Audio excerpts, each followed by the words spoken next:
Et on est avec Florence du collectif des morts dans la rue. Est-ce que tu peux nous expliquer un petit peu en quoi consiste ce collectif ? Le collectif, c'est un groupe de personnes qui agit pour un adieu digne pour les gens qui meurent après avoir vécu en rue. Et donc, comment ça se passe ? Explique-moi un petit peu. Par exemple, il y a un décès. Comment ça se passe au concret ? T'es informé comment déjà ? La plupart du temps, je suis informée par les proches de la personne, donc les amis, les travailleurs sociaux qui sont les plus proches, mais parfois c'est la police, parfois c'est des services de police, parfois c'est des familles qui ont été redirigées par des instances officielles vers moi, enfin voilà, qui délèguent à l'associatif ces questions-là. Donc je les apprends, enfin je sais qu'on ne les apprend pas tous, c'est sûr. Et donc, on te rapporte quoi comme information en fait ? En général, on a entendu que quelqu'un est mort. Du coup, moi, ce que je dois faire, c'est avoir une confirmation officielle qu'il y a bien eu le décès, qu'on parle bien de la même personne, savoir où se trouve le corps. Parce que ça, c'est un truc qui peut changer rapidement. Et donc, savoir si le corps est dans une mort communale, dans un hôpital, dans un dépôt mortuaire quelconque, savoir où il est. Et du fait que tu ne sois pas de la famille, est-ce qu'il y a quand même une légitimité pour les gens pour que tu puisses accéder éventuellement à ces corps ? Ça, c'est un combat de tous les jours aussi. Moi, je suis travailleuse sociale, donc je suis soumise au secret professionnel. Il y a plein de services administratifs qui acceptent de partager les informations avec moi, mais je sais que ce n'est pas toujours le cas. Ça dépend du turnover dans les communes, tout ça. Et puis, si je suis en vacances et que c'est un collègue qui me remplace, parfois, ils n'ont pas accès à l'information parce qu'il n'y a pas ce lien de confiance comme ça qui a été tissé. Et toi, quand tu te retrouves en face d'une personne qui vient de décéder, tu as peut-être des informations confessionnelles ? Comment ça marche en général ? Oui, on demande toujours aux proches de savoir quelle était la religion de la personne. On essaye toujours de respecter les rites. Voilà, si la personne était musulmane, on essaye aussi qu'il puisse y avoir la toilette, que la personne puisse être enterrée au cimetière multiconfessionnel, qu'il puisse y avoir la cérémonie... voilà, la prière. Si une personne, nous, on a beaucoup des Polonais, par exemple. Alors, on essaye toujours que ce soit un prêtre polonais qui puisse faire le rite en polonais. Donc ça, pour les amis qui sont là, c'est de respecter à la fois la religion et la langue. Est-ce que tu te retrouves à être face à des problématiques, par exemple à des religieux qui refusent de faire une cérémonie Non, ça, je réfléchis. J'ai eu une situation comme ça. Ça, c'était un monsieur qui était inconnu. Mais on avait quand même de forts soupçons que c'était une personne qui était musulmane. Donc j'avais posé la question à un imam. Dans le doute, qu'est-ce qu'il vaut mieux faire ? Et il m'avait dit, alors dans le doute, moi je viens pas faire la prière. Ça m'avait un peu interloqué. Super l'imam, hein. Écoute, voilà, moi je me rends pas compte ce qui est mieux quand on sait pas. Voilà, comme lui m'avait dit non. C'est vrai que j'avais quand même été un peu surprise. Mais voilà, oui, je sais. Et toi, qu'est-ce qui est moteur dans cette action ? Qu'est-ce qui t'a poussé à faire ça ? L'argent. Donc t'es riche.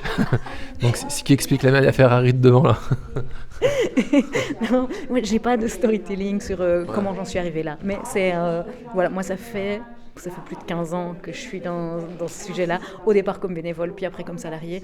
Et vraiment c'est un sujet que j'adore, c'est à la fois le tabou de la pauvreté et celui de la mort. C'est un truc sur lequel on peut être vachement acteur, il y a des tas de trucs à faire.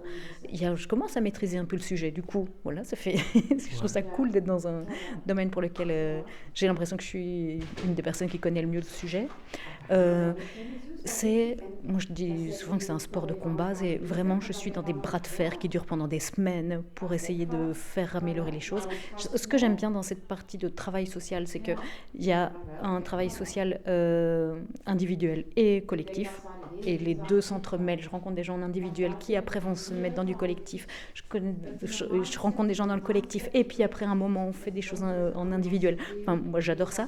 Et j'aime beaucoup aussi le fait que chaque bataille de gagner, j'ai l'impression que c'est un truc qui peut faire jurisprudence et que ça peut améliorer les choses pour d'autres. Que dans ce travail social plus classique, c'est plus compliqué. J'ai l'impression que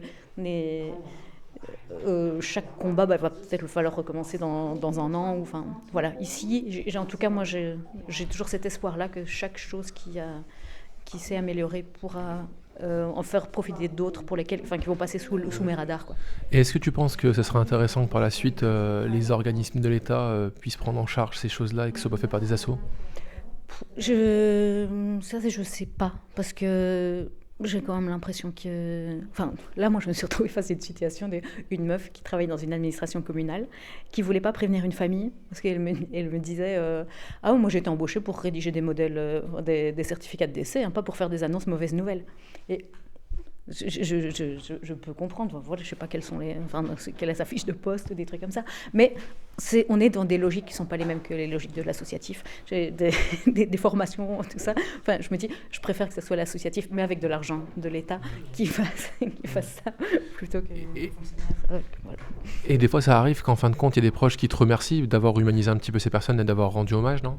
Ouais, ça, c'est un truc qui est aussi gratifiant dans le boulot, c'est que j'ai énormément de remerciements, de marques de gratitude après. Enfin, les gens sont toujours reconnaissants. Je n'ai pas le souvenir d'avoir eu un mauvais accueil. Euh, voilà. Et bah merci à toi, c'était super enrichissant. La Terre. Alors justement, ouais, c'est vrai qu'on est parti à la base là-dessus. Est-ce que tu peux parler de ce truc de terre? Je trouve ça super intéressant.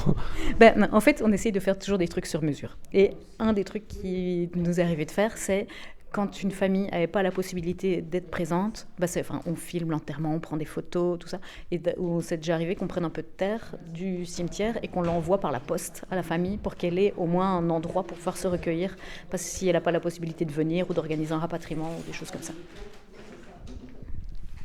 Merci beaucoup. Mais la banque de terre, on doit aussi en parler. Donc ça, c'est donc House of Compassion qui était invité, qui ne sont pas encore arrivés. C'est une église et en fait, ils récoltent de la terre de plein de pays différents. Et comme ça, on a déjà pu leur demander si quelqu'un vient dans notre pays mais que le rapatriement n'est pas possible, on leur demande un peu de terre qui vient d'un autre pays et on peut la mettre au cimetière. Enfin, c'est symbolique, hein, on n'a pas un conteneur de terre de chaque pays, mais en tout cas, on a un peu de terre pour que la personne puisse être enterrée avec la terre de son pays. Et c'est avec le père de Johnny, c'est ça? Voilà. D'accord. Parce que je crois qu'il vient d'arriver. Je viens de le voir. Je crois que c'est lui. Bon, bah merci. Merci pour tout et pour le taf que tu fais. Merci à toi aussi.